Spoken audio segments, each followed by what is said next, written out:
दोस्तों, क्या आप जानते हैं कि ऑथर जेके रोलिंग जब हैरी पॉटर नॉवल लिख रही थी तब वे उस टाइम सोशल मीडिया से पूरी तरह दूर थी और कोइंसिडेंस ये था कि उसी टाइम सोशल मीडिया का नया दौर शुरू हो रहा था। मतलब कि वो हमारे बीच तब एंटर कर रहा था। इसके बाद जब वो अगला नोवेल द कैजुअल वैकेंसी लिख रही थी तब उनके स्टाफ ने ही उनका ट्विटर अकाउंट बनाया और कुछ 1.5 साल बाद उनका सिर्फ एक ही ट्वीट आया कि ये मेरा रियल अकाउंट है, लेकिन अभी मैं आप लोगों के साथ कम्युनिकेट नहीं कर सकती क्योंकि इस वक्त फिलहाल पेन और कॉपी ही मेरी फर्स्ट प्रायोरिटी है। तो इस चीज से हमें क्या समझ आता है, उन्होंने ऐसा क्यों किया? ताकि वो बाहरी दुनिया की वजह से उनका ध्यान ना भटके और वो अपने नोवेल को पूरे कॉन्सेंट्रेट के साथ लिख पाएं और उस पर डीप वर्क कर पाएं। और आज जितने भी सक्सेसफुल मिलियनियर और बिलियनियर लोग हमारे सामने हैं, वो अपने किसी भी काम को इतने परफेक्ट तरीके से कैसे कर पाते हैं? क्योंकि उन्होंने अपने कंसंट्रेशन लेवल को इतना हाई बना रखा है। कैल न्यूपोर्ट की बुक डीप वर्क हर उस व्यक्ति को जरूर पढ़नी चाहिए जो कि अपने काम पर फोकस्ड नहीं रह पाते हैं। इनफैक्ट हर किसी को पढ़नी चाहिए, बिकॉज आज के टाइम पर हर किसी का डिस्ट्रैक्शन लेवल कंसंट्रेशन लेवल से ज्यादा ही हाई है। मैं हूं शिवांगी। अगर आप हमारे चैनल पर नए हैं तो प्लीज चैनल को सब्सक्राइब कर ले ताकि इस तरह के हेल्पफुल बुक समरी वीडियोस देख करके आपको भी आदत जीत की हो जाए। Let's get started. आज के टाइम पर हमारा सबसे बड़ा डिस्ट्रैक्शन हमारा फोन है, इंटरनेट है। हालांकि इसने हमारी लाइफ को इजी तो बनाया है, लेकिन इसकी वजह से हमें डिस्ट्रैक्ट होने की आदत भी पड़ गई है। हमारा माइंड हर एक सेकंड में ही एक जगह से दूसरी जगह शिफ्ट हो जाता है। कहीं न कहीं ये नेटवर्क टूल्स हमारी याददाश्त को कमजोर बना रहे हैं। हमें कोई भी जानकारी चाहिए होती है, हम तुरंत गूगल कर लेते हैं। हालांकि ऐसी कोई जानकारी जो कि हमें सिर्फ गूगल से ही पता चल सकती है तो हमें जरूर लेनी चाहिए, लेकिन कई चीजों के लिए हम अपने ब्रेन को ही यूज नहीं करना चाहते हैं और जिसकी वजह से हमारे कई कामों का रिजल्ट हमारी एक्सपेक्टेशन से कम होता है। बिकॉज हम डीप वर्क को इम्पोर्टेंस ही नहीं देते हैं या फिर हमें पता ही नहीं है कि डीप वर्क होता क्या है। So what is deep work? Deep work का मतलब ये होता है कि जब आप ऐसी सिचुएशन में होते हैं या किसी काम में इतने ज्यादा डूबे होते हैं जब कोई भी चीज आपका ध्यान नहीं भटका सकती और इस तरह की स्टेट ऑफ कंसंट्रेशन में की गई एक्टिविटी आपकी मेंटल एबिलिटी को हाईएस्ट लेवल पर ले जाती है। लेकिन आज के टाइम में अपने किसी भी काम में पूरी तरह से मन लगा पाना बहुत ही रेयर हो चुका है। इन डिस्ट्रैक्शन और डिस्टर्बेंसेस की वजह से कहीं ना कहीं लोग अपने फोकस और टैलेंट को खोते जा रहे हैं।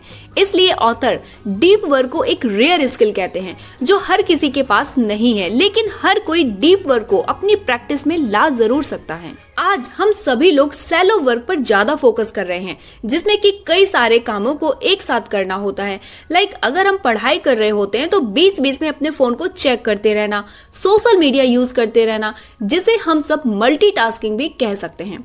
हमें सैलो वर्क से बचना चाहिए, बिकॉज ये हमारे फोकस को किसी एक काम से हटा देता है। मतलब जब भी हम कोई काम कर रहे होते हैं और उसी टाइम अगर हमने अपना फोकस किसी दूसरे काम पर डाल दिया और वापस से पहला वाला काम करने लगे, तब हमारा दिमाग पूरी तरह से पहले जैसे फोकस में नहीं आ पाता है, क्योंकि हमारे फोकस का 20% दूसरे काम पर ही रह जाता है। बीच बीच में फोन चेक करना या सोशल मीडिया यूज करना, जो कि उस टाइम बिल्कुल भी जरूरी नहीं है, तो आपके किसी एक काम में हाई परफॉर्मेंस को कम कर सकता है, बिकॉज आपके पोटेंशियल लेवल का पूरा यूज नहीं हो पाता है। डीप वर्क के भी अपने कुछ फायदे होते हैं, जैसे कि एक टाइम पर एक ही काम करने से प्रोडक्टिविटी एंड क्वालिटी दोनों ही इनहेंस होती हैं। काम करने की कैपेबिलिटी बढ़ती है एंड जिससे हमारी स्किल इंप्रूव होती है। देखो, डीप वर्क हमारे लिए वैल्यूएबल है, ये मानना और जानना दोनों बहुत आसान है, पर मुश्किल है इसे अपनी हैबिट में लाना, क्योंकि आज मोस्टली हम सभी डिस्ट्रैक्शन के शिकार हो चुके हैं। तो डीप वर्क को अपनी हैबिट बनाने में थोड़ा टाइम लगेगा। जिस तरह किसी दूसरी हैबिट को बनाने में प्रैक्टिस की जरूरत होती है, ठीक वैसे ही डीप वर्क को इन 4 रूल्स को फॉलो करके इसे अपनी स्किल बनाया जा सकता है। फर्स्ट रूल कहता है कि वर्क डीपली। तो अचानक से किसी काम को पूरे दिन फोकस के साथ कर पाना मुश्किल है और ऐसा करने के लिए हमें बहुत सारी विल पावर की जरूरत होगी कि आप एक ही जगह पर और एक ही काम को घंटों तक कर पाएं। तो डीप वर्क को अपनी हैबिट बनाने के लिए आप एक रिचुअल कर सकते हैं, जैसे कि मुझे इस काम को कंटिन्यू और पूरे फोकस के साथ 1 घंटे तक बस कैसे भी पूरा करना है बिना डिस्ट्रैक्ट हुए। तो जब आप ये 1-1 घंटे की हैबिट हर रोज बनाएंगे तो अपने आप ही आपका फोकस बढ़ता जाएगा। Rule number 2, embrace the boredom. देखिए, आज हम सभी टेक्नोलॉजी के बहुत ज्यादा एडिक्टेड हो चुके हैं। हम जब भी कहीं जाते हैं, कभी अकेले बैठे होते हैं, तो हम तुरंत अपना फोन चालू कर लेते हैं ताकि हमें बोरियत फील ना हो। लेकिन डीप वर्क के लिए बोरियत को भी एक्सेप्ट करना पड़ेगा। जब भी हम अकेले होते हैं, हमें अपने थॉट्स को सुनना चाहिए कि क्या क्या चीजें हैं जो हमारे माइंड में चल रही हैं और किन थॉट्स पर हम अपने लिए काम कर सकते हैं। इससे भी हमारा फोकस लेवल बढ़ता है। Rule number 3, quit social media. देखो, हो सकता है ये रूल फॉलो करना बहुत ही मुश्किल लग सकता है, क्योंकि आज के टाइम पर सोशल मीडिया यूज करना बहुत कॉमन बात है। इसके बिना तो शायद ही किसी का दिन शुरू होता होगा, पर हमें पता ही नहीं चलता है कि हमारा सबसे कीमती टाइम यही खत्म हो जाता है। इसलिए ऑथर हमें सजेस्ट करते हैं कि हमें सोशल मीडिया को छोड़ देना चाहिए ताकि हम अपना लिमिटेड टाइम और फोकस अपने सबसे जरूरी कामों पर लगा सकें। So rule number 4, getting rid of superficial task, यानी ऊपरी कामों से छुटकारा पाना। ज्यादातर हम सभी क्या करते हैं कि अपने काम को हमेशा जल्दी से जल्दी निपटाने की कोशिश करते हैं कि बस हो जाए कैसे भी। उसका 100% आउटकम कभी निकालने की कोशिश ही नहीं करते हैं। तो इसका रीजन यही है कि हमारे अंदर डिस्ट्रैक्शन लेवल बहुत ज्यादा है।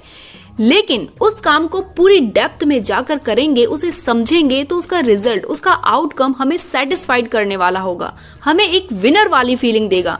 सो हमेशा दिखावटी या ऊपरी काम करने से बचें और अपना पूरा फोकस उस काम में लगा दें।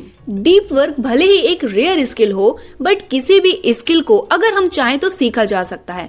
अपने काम को बेस्ट बनाने के लिए डीप वर्क बहुत ज्यादा जरूरी है। आज हर फील्ड में कंपटीशन है। हमें अपनी फील्ड में टॉपर बनना या सबसे बेस्ट बनना है तो डीप वर्क करना ही पड़ेगा, वरना हम हमेशा पीछे रह जाएंगे। और डीप वर्क एक ऐसी स्किल है जो हमेशा काम आएगी। हाँ, अपने काम को पूरे फोकस के साथ करना विदाउट एनी डिस्ट्रैक्शन थोड़ा मुश्किल है, पर नामुमकिन नहीं। प्रैक्टिस से हर चीज सीखी जा सकती है। तो दोस्तों, इस वीडियो को बिना किसी डिस्ट्रैक्शन के किसने किसने पूरा देखा है मुझे कमेंट करके जरूर बताएं, क्योंकि ऐसा जरूर हुआ होगा कि इस वीडियो को देखते टाइम आपके फोन में ऐसे बहुत सारे नोटिफिकेशन आए होंगे जिन्होंने आपको डिस्ट्रैक्ट तो जरूर किया होगा। लेकिन इसके बावजूद भी अगर आप अभी तक मेरे साथ बने हुए हैं तो अपने आप को शाबाशी दे सकते हैं, क्योंकि आप डिस्ट्रैक्ट नहीं हुए। सो वीडियो अच्छा लगा हो तो प्लीज वीडियो को लाइक करें, शेयर करें। तो चलिए मिलते हैं हमारे नेक्स्ट वीडियो में। तब तक के लिए आप अपना और अपनों का ख्याल रखिए।